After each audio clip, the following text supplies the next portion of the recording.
My 21st birthday celebration was memorable, especially when everyone lifted their glasses for a toast. They had been laughing behind my back for 2 decades, and even my girlfriend admitted that I repulsed her. We used to pay her $200 a week just to be near me. Then my dad stood up and revealed the truth about my biological parents. They pleaded with him to take me back, claiming I was a mistake that ruined their lives. The trust fund meant for me? They used it for my sister's education instead. Then he added, "Gather your belongings, the locks will be changed at midnight." I stood up, spat in their food, and declared, "You'll regret this." That was 6 years ago, and finally, today, my revenge was set in motion. 10 hours later, they were all a mess, crying and texting me frantically, saying, "We're sorry, please respond." I'm not sure how to begin this. I've never shared anything this extensive before, but I need to get it off my chest. If you think this is fabricated, I understand, but this is precisely how it unfolded. I'm not seeking advice or pity. I just need to vent. If you prefer happy endings, you might want to skip this because it's not one of those tales. My name is Corey, and I'm now 27, but this all started on my 21st birthday. I know it sounds like a setup, but it isn't. I grew up in a family that always felt off, like I was present but not truly part of it. My parents, Wanda and Dario, always acted as if allowing me to exist was a favor. My sister, Rosalie, was the favorite, always receiving new things, attention, and praise for her talents while I felt invisible. I had a girlfriend at the time, Skylar, who I thought was the only one who truly liked me. On the week leading up to my 21st birthday, Wanda incessantly asked if I wanted to do something special, but it was evident she didn't care about my response. Dario was rarely around, always preoccupied, and Rosalie was home from her program. Skylar was acting strangely, often on her phone, texting, and then hiding it when I walked in. I wondered if she was planning a surprise or if she'd grown bored of me. I just wanted to get through the week. On my birthday, Wanda made a fuss about a family dinner at home, inviting a couple of their friends, including Gladys and her husband, whom I hardly knew. It felt odd, but I didn't want to make a fuss. I just wanted to get through the evening, maybe enjoy a drink and some cake. As we sat at the table, the atmosphere was uncomfortable. Everyone was talking, but not to me. Skylar sat next to me, scrolling through her phone, barely looking up, while Rosalie, across from me, made snide comments about how mature I looked, clearly mocking me. Wanda kept refilling everyone's wine glass, except mine, which was typical. Dario sat at the head of the table, watching quietly. I thought to myself, this is the most uncomfortable I've felt in my own home. Suddenly, Gladys asked, "So Corey, how does it feel to be the center of attention?" Everyone laughed, but it wasn't a friendly laugh. It felt like they were all in on a joke I didn't understand. I managed to smile and said, "Yeah, it's strange, I guess." Then it went silent, as if everyone was waiting for something. Wanda stood up with her glass and announced, "Let's make a toast." Everyone rose, even Skylar, who finally set her phone down. Wanda began talking about how it had been a long 21 years and how we'd all shared our laughs. I sat there, bewildered, trying to grasp what was happening. Then she said, "We've been laughing behind your back for 21 years. Even Skylar said she found you disgusting. We pay her $200 a week just to touch you." I was stunned and at a loss for words. I looked at Skylar, who couldn't meet my gaze, while Rosalie grinned as if she was watching a show. Dario stood up, and I thought he might intervene, but he continued, "Your real parents begged us to take you back, saying you were a mistake that ruined their lives. The trust fund, we spent it on your sister's real education." Then he added, "Pack your things. The locks will be changed at midnight." I felt my hands shaking but didn't care. I looked at them and spat on their food. Wanda gasped, Rosalie yelled at me, and Dario stared in disbelief. Skylar tried to grab my arm, but I pulled away and told them, "You'll regret this." I don't recall everything I shouted, but I remember pushing my chair back violently, grabbing my phone and keys, and walking out. Wanda tried to follow, but I slammed the door behind me. I got into my car and drove aimlessly, eventually ending up in a parking lot, trying to process what had just occurred. My phone buzzed with texts from Wanda, Dario, and even Rosalie saying things like, "You're overreacting. Come back and apologize. You won't make it on your own." Skylar texted, apologizing but saying she had to do it. I blocked her in all of them. I slept in my car that night and didn't return home. I didn't think about them. I just knew I was done. I didn't care what it took. I wouldn't let them win. I didn't have a plan yet, but I knew I wasn't going to disappear. Some may say this sounds fake, but I swear this is exactly how it happened. I don't care if you believe me. I just needed to share it somewhere. I'm not looking for advice or sympathy. I just want them to know if they ever see this. I'm not finished, not even close. That was 6 years ago, and I've been planning my revenge ever since. Part 2 is coming if anyone is interested. Update 1 asterisk if you read Part 1. You know I walked out after that birthday dinner. I still get angry just thinking about it. Some might say I should have moved on, but if you had been there, you'd understand. I slept in my car that night, which wasn't ideal, but it was better than being in that house. I had about half a tank of gas, my phone, my wallet, and a hoodie. Nothing more. I didn't even have a charger, so I had to keep my phone off most of the time. I recall scrolling through old texts from Skylar, trying to see if I missed any signs. I guess there were, but they always become evident in hindsight. The next morning, I woke up to numerous missed calls and texts. Wanda sent a lengthy message about how I was making a scene and embarrassing the family. Dario sent a brief message saying I needed to retrieve my belongings before they threw them out. Rosalie sent a meme of a crying baby, while Skylar sent several short texts apologizing and saying she didn't want to do it but was forced to. I ignored them all and just sat there, watching the sunrise, feeling like I was in a boring and cold movie. I drove to a park I used to visit as a kid, sat on a bench, and tried to figure out what to do. I had nowhere to go. I texted a couple of people I thought were friends, but most didn't respond or said they were busy. One guy, Neil, offered me a spot on his couch for a night, but his mom wasn't okay with it long term, which I understood. Nobody wants drama in their home. I ended up staying with him for 2 nights, just long enough to charge my phone and take a shower. Neil was nice, but it was clear he didn't want to get involved. He kept asking if I was sure it wasn't just a misunderstanding. Maybe they were drunk. I explained what they said, and he seemed at a loss for words. I didn't blame him. After that, I moved around a lot, sleeping in my car in various parking lots and rest stops. I tried to retrieve my belongings from the house, but when I showed up, Wanda opened the door just enough to tell me I wasn't welcome. She said they had donated most of my clothes and boxed up the rest. She handed me a trash bag filled with old shirts and socks before slamming the door. I didn't even see Dario or Rosalie. I stood there for a moment, then left without knocking again. I quickly realized I was on my own. I had a little cash, but not much. I sold some old games online to get by and survived on gas station food. I attempted to find a place with a few guys from high school, but they all lived with their parents or had roommates who didn't want an extra person. I eventually rented a room in a sketchy house with 3 other people. It was cheap but noisy and constantly smelled like weed. I didn't care. I just needed a place to sleep. The more time I spent away from them, the more I recognized how messed up everything was. I always knew Wanda and Dario didn't genuinely like me, but I never thought they'd go this far. I began reflecting on all the small things.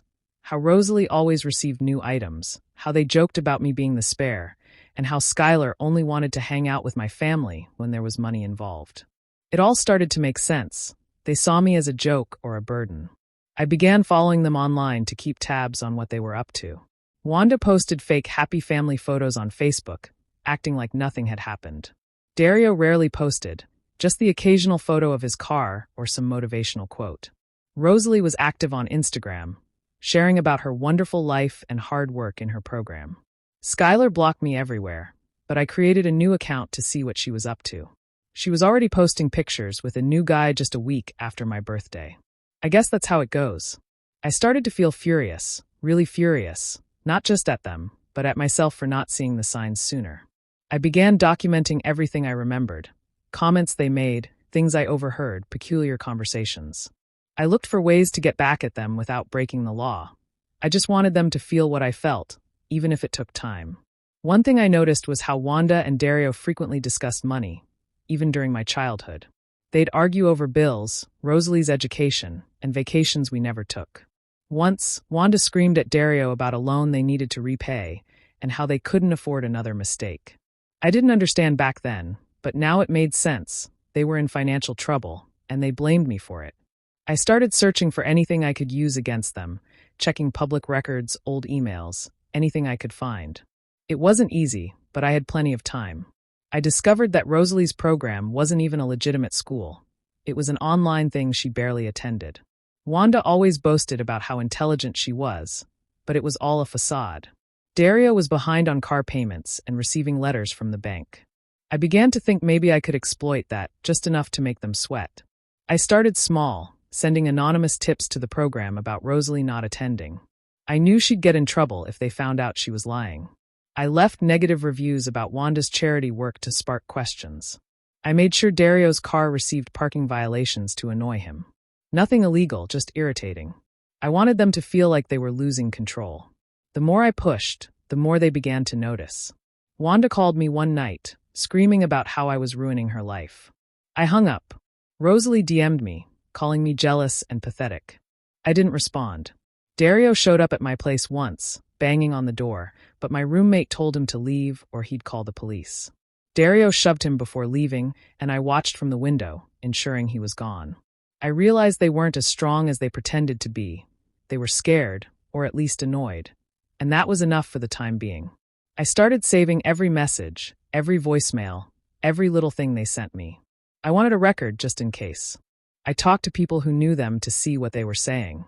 Most didn't want to get involved, but a few mentioned that Wanda was complaining about ungrateful kids and family drama. Nobody really cared. Everyone had their own problems. I kept pushing bit by bit. I ensured Rosalie's friends knew about her fake school and made certain Wanda's charity was audited. I ensured Dario's car got towed again, just for fun. Nothing massive, just enough to keep them uncomfortable. I wanted them to realize I wasn't going away. I wanted them to experience what it felt like to have someone meddle in their lives for no reason. The strange thing was that the more I did, the less I cared about their opinions. I stopped checking their social media as often and ceased worrying about their hatred for me. I just wanted to win, even if it seemed petty. I began devising real plans to hit them where it hurt. I started saving money, searching for ways to get ahead. I knew it would require time, but I was patient. I had nothing but time. The final straw was when I discovered Wanda and Dario were trying to obtain money from my biological parents. I don't know how they tracked them down, but I found an email on Wanda's laptop when I went to collect my remaining belongings. She was pleading with them for money, claiming I was out of control and they needed to assist. My real parents never replied. As far as I know, I guess they didn't care either. So that's where I was alone, broke but not defeated. I began to see that they weren't invincible. They were just people, and people make mistakes. I was done being the punchline. I was done allowing them to win. In the next part, I'll detail how I started to turn things around. It wasn't easy or quick, but it was worth it. If you're still reading, thanks. I know this is a lot, but I needed to share it. I'm not finished yet, not even close. Final update asterisk, so I guess this is it, the part where I actually did what I said I would. I know some might think I'm just bitter, but honestly, I don't care. I promised I'd make them regret it, and I did. It took 6 years, but I got there. If you're expecting a dramatic movie moment, you won't find it here. This is just what happened, and it's messy and real. I'm still angry. The weirdest thing is that the day everything unfolded started off completely normal. I was at home, scrolling through my phone, passing the time. I'd been working on this for so long that it felt like a routine, like checking the weather. I had been monitoring Wanda, Dario, and Rosalie for years, waiting for the right moment. I had screenshots, emails, texts, everything. I created a folder on my laptop called Receipts, filled with information.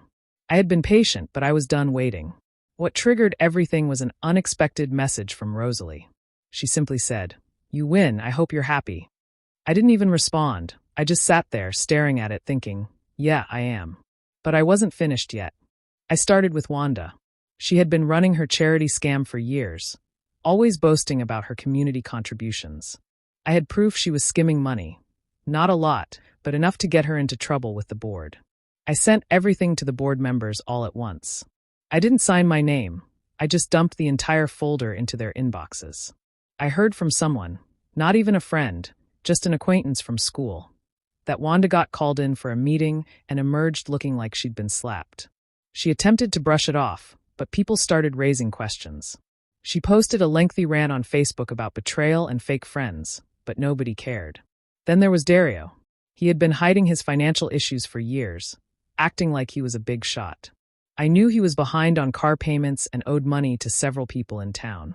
I made sure they all knew where to find him, providing them with his address, phone number, everything. I didn't even have to say anything. I simply sent the information and let them take it from there. Dario started receiving calls, with people showing up at the house, banging on the door. Wanda panicked and called me screaming, but I just hung up. I learned from Neil that Dario tried to sell his car, but nobody wanted it. He parked it on the street, and someone keyed it. I couldn't help but laugh when I heard that. Rosalie was the easiest target. She had been lying about her program for years, posting fake certificates and photoshopped pictures. I sent all the evidence to the program's administration and to her friends, ensuring everyone saw the truth. She was dropped from the program, blocked by half her friends, and began posting sad stories about haters and toxic people. I ignored her messages. She tried calling me once, but I let it go to voicemail. She cried and apologized, but I deleted it. The best part was that they all turned on one another. Wanda blamed Dario for not protecting the family. Dario blamed Rosalie for being careless, and Rosalie blamed Wanda for making things worse. They started fighting constantly, yelling loud enough for the neighbors to hear. Wanda slapped Dario once right in the street, and Rosalie threw a glass against the wall in frustration. I just watched from my car across the street, munching on chips. Nobody noticed me.